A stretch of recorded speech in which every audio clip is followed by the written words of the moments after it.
Hello everyone, I hope you're keeping well. Today for my lockdown reading, I'm not going to read from The Order of the White Boar, or indeed The King's Man. I thought for something different I would read the first part of my work in progress, so the third book in the sequence. Currently it's called King in Waiting. Now, if you haven't read The King's Man, there may be one or two little spoilers, so, well, you know what to do. So, Chapter 1 of King in Waiting. I flung myself to the ground, burying my face in the grass, lest it give me away, a pale glimmer in the darkness, if any glanced in my direction. The sharp blades, dried by autumn winds honed by the frost, pricked at my skin, even through the thickness of my winter hose, but I heeded them not. Above me the breeze sighed in the swaying branches of the ancient yew trees, and to one side loomed the small stone chapel, the cut flint set into its walls glistening in the light of the near full moon. A watcher would see just another shadow among many in the churchyard, still or gently moving, if they cast their eyes towards me. Long minutes, it seemed, I lay there, motionless. The thudding of the hooves passed in the lane, only yards away. The reek of sweat, of man and horse, drifted to me on the chill air. Harness jingled. Then horseshoes scraped on frozen cobbles, a man's voice barked an order. Creaking of leather, boots thumping upon the ground. Now the horseman had ridden past my vantage point and dismounted in the stable yard, I risked raising my head an inch or two. The flare of brands held aloft lit the faces of stable boys and serving men hurrying to greet the newcomers, and cast their warm glow on the riders who now threw reins to them, raising their voices in more demands. The servants bowed and ushered the men on their way towards the grand house beyond.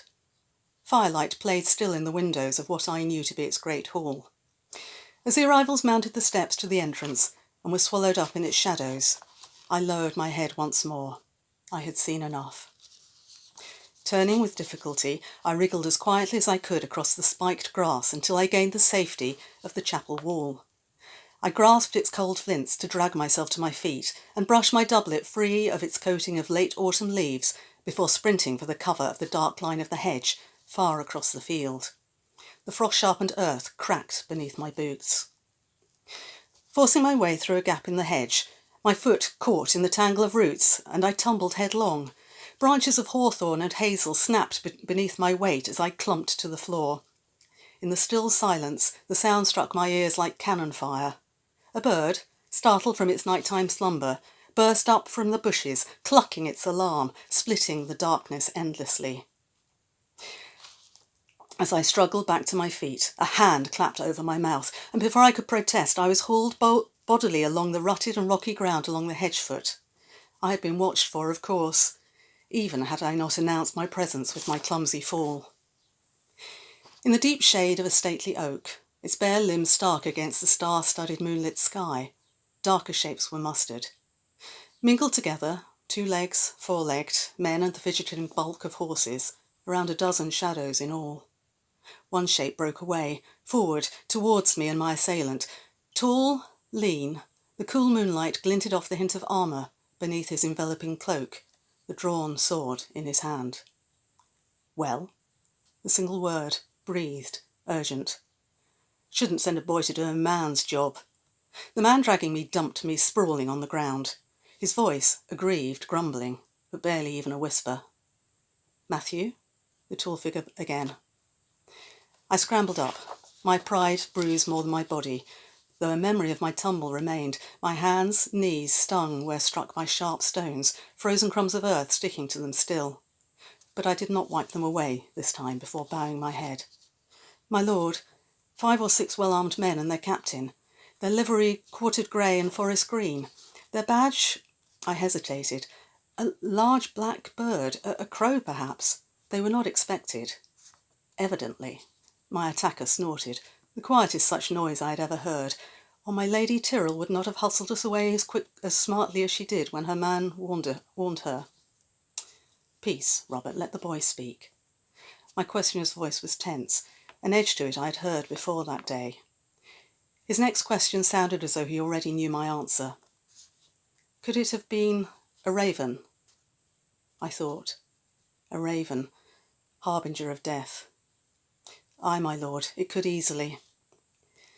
The darkness beneath the oak tree was intense, but in the faint light cast by the moon, did I see his lordship's shoulders sag a little? Lord Salisbury's men, without a doubt. I flinched at the hiss of the too familiar name. We must fly, my lord.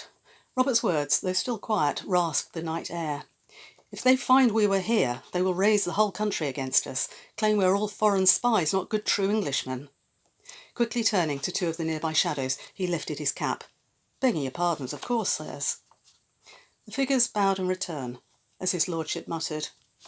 Once Lord Salisbury himself was true to the Yorkist cause. Maybe, my lord, but times have changed, and he was ever one to change with them. Ay. His lordship almost swallowed the word, but he did not move. Lord Lovell, please. The man's, Robert's voice, though as quiet as ever, was beseeching. Please, my lord, we must be away. We cannot now wait in hope that my Lord Lincoln may change his mind. Yet still his lordship did not move. His eyes, reflecting the distant stars, shifted restively, as though surveying the wintry landscape. My lord, Robert again, we cannot be sure Lord Lincoln himself did not raise them. He departed long enough before we thought to leave. The reply shot back as swift and deadly as an arrow. Show not disrespect to your betters, Master Mallory. Lord Lincoln has no love of the usurper. He would not betray us. Nay, my lord, I am sure you are right. I meant no disrespect. But the man stood his ground. Yet whatever the cause, we cannot tarry. We must ride for the coast with all speed. Another harsh whisper, my lord, this from among the shifting shapes beneath the oak. My lord, another rider, in the lane. Lord Francis Lovell spun towards the speaker. How many, Giles? He hissed. From what direction? Just one, my lord, came the ready reply, coming from the hall, at speed. Make ready to fly, his lordship flung back. Robert, with me. As the other shadowy figures melted into the shady mass about the oak, I forced my steps after Lord Francis and Robert Mallory as they crept along the hedge line. It was but a few yards to the gap that gave onto the roadway, and now I heard what had reached Giles's ears a moment earlier. The steady thudding of cantering hooves approaching upon the beaten earth of the track, a drumming that grew the closer it came. My heart pounded in my chest, the blood in my ears, in echo of the sound. Lord Francis crouched at one side of the gateway, a dark shadow against the moonlit thread of the lane, Robert close behind him. Both held unsheathed swords, just visible in the eerie half-light. I drew my own knife and craned to see above the bare twigs of the unkempt hedge. And what met my eyes there made me cry out, too loud perhaps in that quiet night, my lord, hold your hand! So I'm going to leave it there. Hopefully I've given you a little bit of a teaser about the new work. Hopefully it won't be too long before I publish it. Meanwhile, take care.